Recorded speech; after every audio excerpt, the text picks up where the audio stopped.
Hi, I'm Cassie Brighter, and this is Empowered Trans Woman. Before you go any further, if you could subscribe to the channel, I would really appreciate it because I'm trying to build followers. I'm going to be candid, but also because I'd like to continue this conversation with you in other videos. That said, here we are. I want to talk to... Hi, my name is Cassie Brighter, and this is Empowered Trans Woman. Welcome to my channel. If you're new to it, if you could subscribe, I would really appreciate it. That way we're going to stay in touch. I'm going to talk to you about transphobia today. One of the key things I want to say is that transphobia is an oversimplification. There's something wrong with the word inherently because it is a phobia. When you say transphobia, you're talking about a phobia. And I can think of, for example, arachnophobia. Arachnophobia is the fear of spiders. And I am legit afraid of spiders. If a spider were to show up in my room, I would be afraid. That is arachnophobia.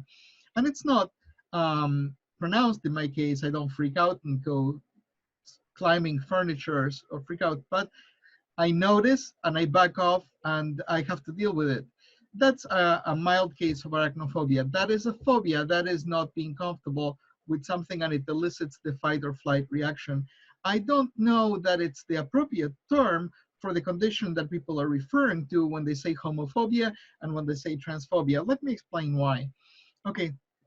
So in the case of transphobia, and I'm largely going to be speaking about transphobia because I'm trans, but I'll touch on homophobia a little bit because they are connected in weird ways. I'm going to list to you the different types of transphobia that I'm familiar with. So one type of transphobia that I've seen, that I've witnessed, is in dudes, guys who react to the notion that a girl that they might be attracted to might have been born assigned male at birth, or might currently still have what they understand to be a penis. And the reason why I say the way that something they understand to be a penis is because the way transgender girl handles her genitalia is often not the same as the way that cisgender dudes handle their genitalia. So there's a lot of nuances, and in many cases, whatever girl might have act more as a clit than anything else, but I digress. The point I'm trying to make is that dudes react. Dudes react regardless if a girl has received surgeries and now has a perfectly functioning vagina and vulva, they'll still react if they find out that when she was born, she was assigned male at birth. And that form of transphobia, that type of transphobia, in my case, it's a very particular type. And I don't know exactly how to verbalize this, but it's not really transphobia. It's their internalized homophobia that's at play. They are afraid that they might be perceived as homosexual because of the fact that they're attracted to a girl who has some male characteristics in their eyes. They're afraid that they themselves are going to trigger the internal homophobia that they've been massively imbued with. Hopefully this is less and less in society, but still largely speaking, boys are trained and indoctrinated to toxic masculinity and to fragile masculinity and to be very, very scared and concerned about homosexuality. It's kind of funny because I see so much flexibility in sexuality in women's spaces, and girls are much more comfortable complimenting each other's looks or touching each other casually or hugging each other. Also, bisexuality is a lot more, I don't know if frequent, but like an expression of bisexuality seems to be much less problematic in many circles of society in women than in male spaces. Two guys who are not perceived as gay, holding hands or kissing or fondling each other, immediately puts them in a gay category. And the big problem with that is it all comes down to access or prevention from accessing resources or privilege. So what happens to a guy who might be perceived as gay? He has to go stand in that side of the room now, and he doesn't have access to women largely. We still live in this fractionary kind of a schema where if a guy is perceived as gay, then he will be taken off of the eligible bachelor list. And that happens to bisexual guys, and it's quite a shame because bisexual guys are very much into women, and they're wonderful partners for women because they bring an extra empathy to the experience that doesn't quite happen to, strictly speaking, straight dudes. I digress. The point is, guys are trained in the same way that they're trained boys don't cry, in the same way that they're trained suck it up, man up, and all these things. They're also trained that if you ever touch a cock, you will explode, you will die, you will be ostracized, you will cast aside in society. And so they have this massive fear that they carry on the topic.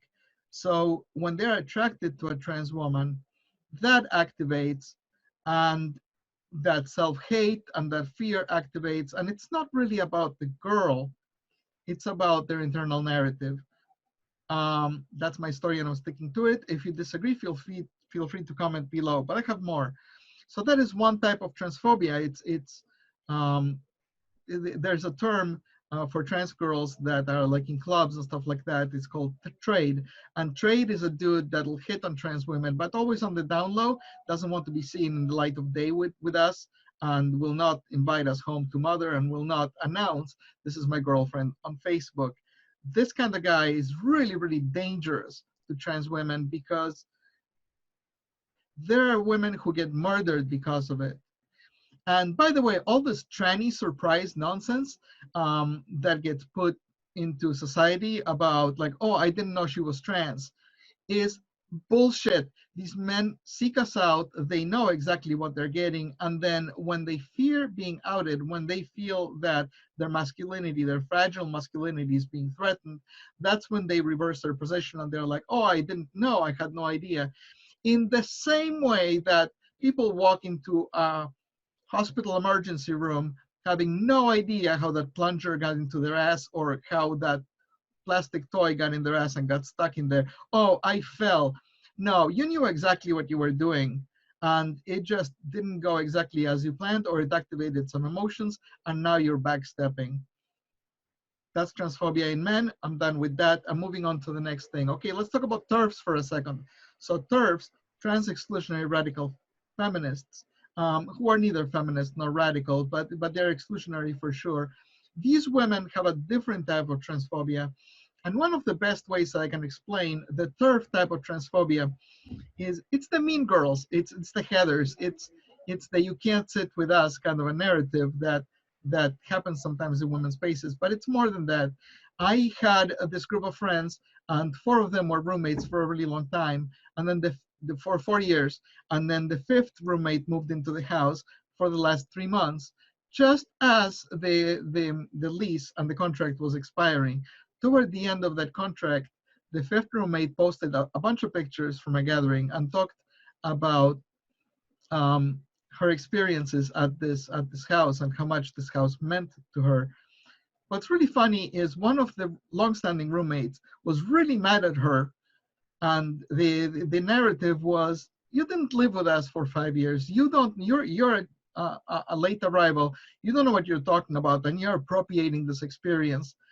And it was really odd because one girl was like, well, I lived here for a little bit and I think it's magical and I wanted to document it, to talk about it. And the other girl was like, well, you don't get to carry that because you haven't been here from the beginning. I find that kind of interesting. But the narrative among feminist spaces before the 80s and in the 70s and before was one of the struggles that have to do with having a womb, having a uterus, being a second-class citizen in a world of men, not being listened to, not having the right to vote, not having the right to have a credit card, and all of these things tied to a uterus and a vagina and fallopian tubes. And so when you conflate it like that and that's your identifier, then of course, and abortion rights and so forth.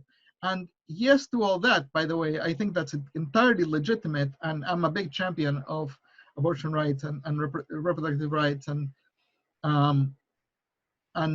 more power to all of that. The only part that I disagree with is that when trans women join the fray and are willing to stand with you, and trans exclusionary radicals say, well, you don't get to stand with us because you haven't been here from the beginning, and because you don't have a uterus. I I think it's kind of sad, and I think it's kind of petty, and just it's more the merrier, and we're here experiencing the same kind of marginalization as you are. Somebody said to me, well, if you had been born 100 years ago, you would have had the right to vote. Maybe if I hid myself in male clothes, but chances are, most likely, I would have been out in society presenting as female, wearing women's clothes. Nobody would check my genitalia because I wouldn't let them. And I would be just as marginalized as you are. And I would have also not had the right to vote because, as far as the world would have known, I was a biological woman. So the lines blur. I wrote an article, which I'm going to link in the description, talking about the danger of the single story. When you just simplify it to just a single story, then things break down and then prejudice seeps in. But that's the TERF thing. There's another thing too at play with TERFs, which um, I think it's very understandable. And this is the way I like to explain it.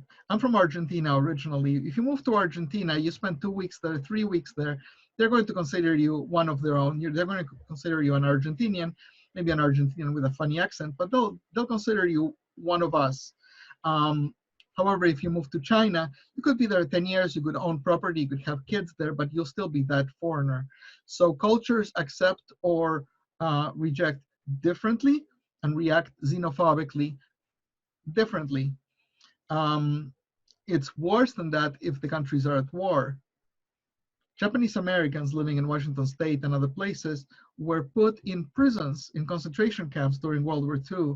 These were American citizens. You don't look like one of us, was the premise. And they were confined for up to 3 years in some cases. And so that suspicion of like, well, you look like the enemy is something that also characterizes TERFs, in the fact that, so, well, I've been victimized by men. I've been victimized by people who carry a penis.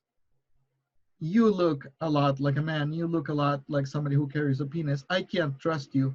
And yes, you say you're one of us, but you kind of don't look like one of us.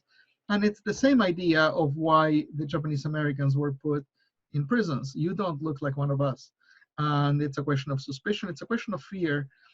And I think that one part where we as trans activists make a mistake is the fact that the solution to that is to soften the fear, in order to soften the hate. And what we do instead is we very angrily fight back, which is very understandable, but it just exacerbates the fear and it keeps the conflict going. So that's the transphobia present in women who happen to be TERFs.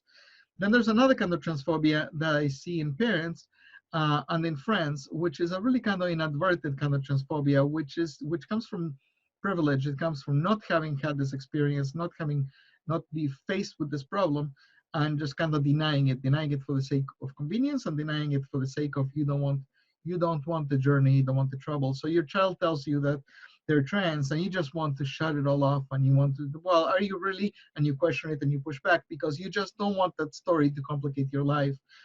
And quite frankly, I think that the origin of that kind of transphobia is lack of guts and laziness. And I think that a parent has to be better than that. A parent has to understand, yeah, things just got interesting, things just got complex, but dive into it because your kid is telling you something important. And then on top of all this, there's a type of transphobia, and there might be more types. This is just what came to me at the time. One more is just systemic transphobia. I'm going to make a comparison to racism. In America, we have systemic racism.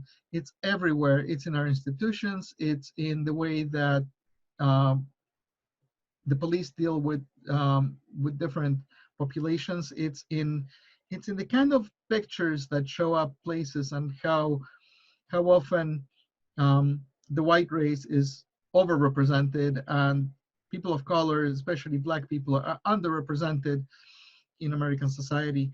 And all of that is changing, but there is a systemic racism in the fact that the perception generally tends to be in favor of the white person and against the Black person.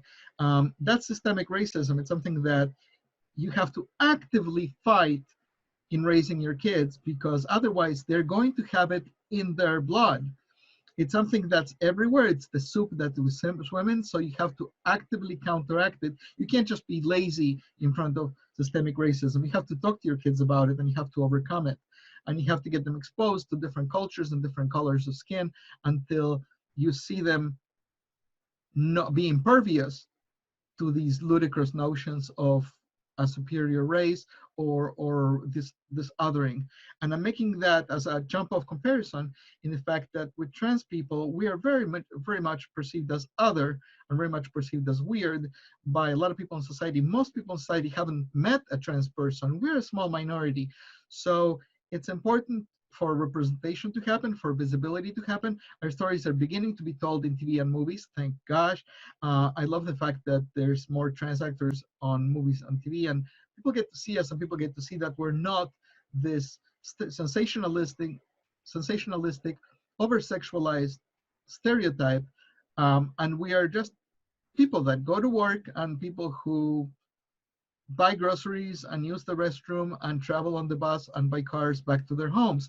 And we're just like everybody else. And it's not a big deal. Just like the first time that you meet an albino, you might be a little bit like, oh, that's startling. Or the first time that you meet a redhead, you might say that's a little bit unusual. Yes, we are a little bit unusual compared to what you see every day. And then you get used to it by virtue of exposure. That kind of transphobia is something that unfortunately is really inadvertent. It's ever present. When I start talking to the average cisgender person, they carry that with them. It doesn't matter how well-intentioned they are, and it seeps into the conversation. At some point, they're going to say something asinine. Unfortunately, it's just the reality of the thing. Because of lack of exposure, because of lack of familiarity, because of nobody ever talking to them about this, at some point they're going to say something that's insensitive or incorrect or inaccurate or whatever. Just like me interacting with with a black person in America, chances are I'm going to say something stupid at some point because I grew up as a white passing Latina. I grew up in South America. I don't have any exposure, not enough exposure to black culture to be able to adequately interact with them without at some point saying something stupid. All I can do about it is be aware of it. And so when I hang out with my black friends, I make it a point to say, listen, I'm open. I'm very much open to feedback. The moment I say something problematic, offensive, ignorant, inaccurate, or whatnot, call me on it, correct me, and I will learn. I'm going to end the segment by referencing Jay Smooth. I'm going to put this in the description as well. Jay Smooth he's an activist on race, and he has this great analogy for racism, which works really well for transphobia as well. It's the idea of the spinach in your teeth. If somebody were to tell you, you have some spinach in your teeth, would your reaction be like, well, no, you have spinach in your teeth? And would you get into an argument, or what would be your reaction? If somebody told me I have spinach in my teeth, what I would normally do is, oh, I'm sorry, which tooth? Or I would go to the mirror and I would take a look at it because they're trying to help me. They're trying to make me not look bad at the dinner table. And spinach does get trapped in your teeth. This is a really good analogy to my inadvertently saying something ignorant or something inadequate or inaccurate in a conversation with a black person. I have spinach in my teeth. Oh, let me go get it out. And then the proper response when somebody says, you know, you just said something transphobic, you just said something racist, you just said something inconsiderate. The proper response is, thank you for helping me do better. Thank you for helping me do better. That is really the only appropriate response. This person is correcting you for your own good so that you don't keep hurting their feelings and you don't hurt the feelings of everybody else. Inadvertently, the assumption is you're not a transphobe. The assumption is you want to do better. Otherwise, I wouldn't be bothered telling you. I wouldn't bother telling you. So when somebody tells you, hey, listen, what you just said is kind of transphobic, the thing that you wrote sounds a little transphobic, they're not telling you that you're a transphobe. So put your weapons down, don't get on the defensive, chill. What that statement means is, I totally understand you're a good person, and also you just said something stupid, and I'm trying to help you do better. That's all that means. I have to wrap this up. I tend to talk too long. I'm going to let you go. Before you go, please like and subscribe, because that will help this channel, but also because that way we'll stay in touch and we'll talk some more. Bye.